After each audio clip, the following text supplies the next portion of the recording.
I'm Rick Jordan with CNY Drone Services. I'm the operations manager here. So we primarily do spraying services using drones. We operate all across New York, Pennsylvania, and Vermont. Our current season for this particular property, at least as well, is going to be for gypsy moth, or spongy moth as the technical term is. So we spray a formulation of BT, which is very safe for people and pets, so it's very great to be using, in a residential setting like this. So far we've had, huge success with it, and we're back again this year to do it again. So spongy moth basically will completely defoliate the trees themselves. Defoliate means they're going to eat all the leaves. That's very bad, because if your tree continues to get defoliated year after year like that, some trees only do it for 1 year, it can actually kill your trees.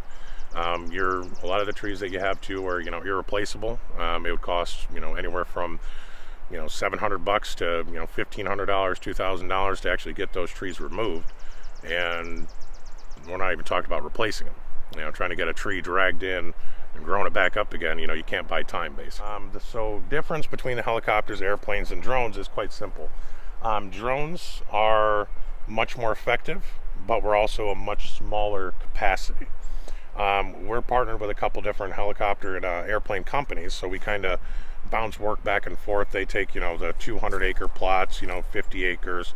We usually do the residential ones, which are anywhere from 1/4 of an acre up to 5-10 acres or so. So what's good about the drones themselves, for example, is when we're actually flying this, the props actually push the material down, and it pushes it through the canopy, so we're actually saturating the entire tree, as opposed to the helicopters and airplanes who just kind of coat the top of it, which is definitely good enough. It'll definitely work, it's effective, but this is kind of a premium version of that type of service, because we're doing the entire trees from the top down, and there's no place to hide for those critters. So the technology has been around probably for 5 years or so in the US. However, it's only been legal in the last 3 or so. So we were one of the very first adopters for this technology, going back 3 years now or so. We first started putting it all together. So we've been operating for several years now, doing very advanced flight types. These drones are not actually made to do this type of spraying whatsoever. The manufacturer is DJI, that's who makes these. I've been talking with them, and they were very confused how we were able to do this sort of activity and do it effectively and efficiently. So that kind of shows the level of technology that is there, that even the people who make the drones don't really know what they're capable of yet. But the types of flights that are required to effectively skim over the top of these trees and everything, you got to stay about 10 feet off the top of the canopy at all times, and you got to stay at a consistent pattern. It's very advanced and it's very difficult, but it's very effective. So it's kind of, the proof is in the pudding at that point. Where to begin on the licensing portion? So obviously you have to start with your normal Part 107, which is your commercial drone pilot license, for lack of a better term.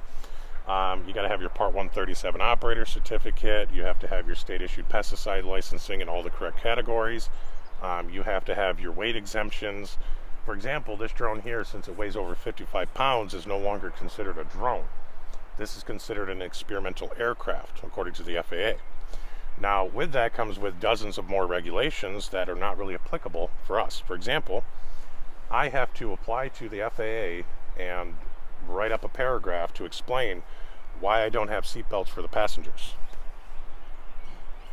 Yeah, that's just one of many that we have to apply for relief for.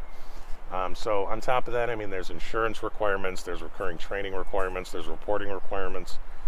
The list goes on and on. It's a very intensive process, and you're looking at probably 10 to 18 months of training and certification before you can realistically even fly these things legally. It's very, very hefty. You can definitely imagine that this is not something that you can just pick up, buy, and fly and expect to be doing a good job. So it's really make sure that the individual or company that you're hiring, they're properly licensed. The most important ones are really the state issued pesticide license. If you're spraying poisonous material out of an aircraft that could potentially drift over to neighbors, you want to make sure that you have somebody that actually understands what pesticides are, how to use them safely, and to avoid any issues like that. There's just many different areas that have unlicensed operators working out of those areas, and unfortunately, if anything were to happen, they're not going to have any insurance to cover it. There's no guarantees of their work. A lot of times they're just trying to do this for a quick buck and not actually thinking about doing a good job. We operate with quality over quantity. We like to make sure that every single customer that we do is fully satisfied at the end, and if they're not, we go from there with it.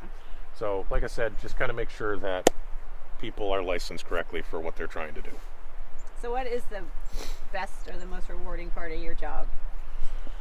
Well, obviously flying these things is pretty fun. It's more like flying a garbage truck, though, to be honest with you.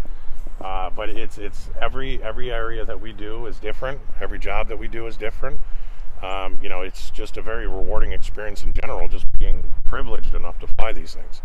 And obviously on top of that, coming back to some of these areas and hearing the customers tell us about how their trees are all still nice and healthy and in bloom, and meanwhile the neighbors right next door look like a wildfire went through it.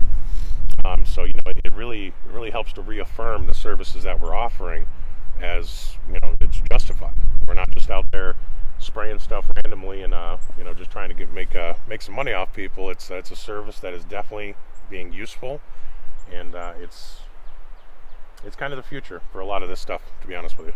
And we're right at the forefront for it, so it's exciting.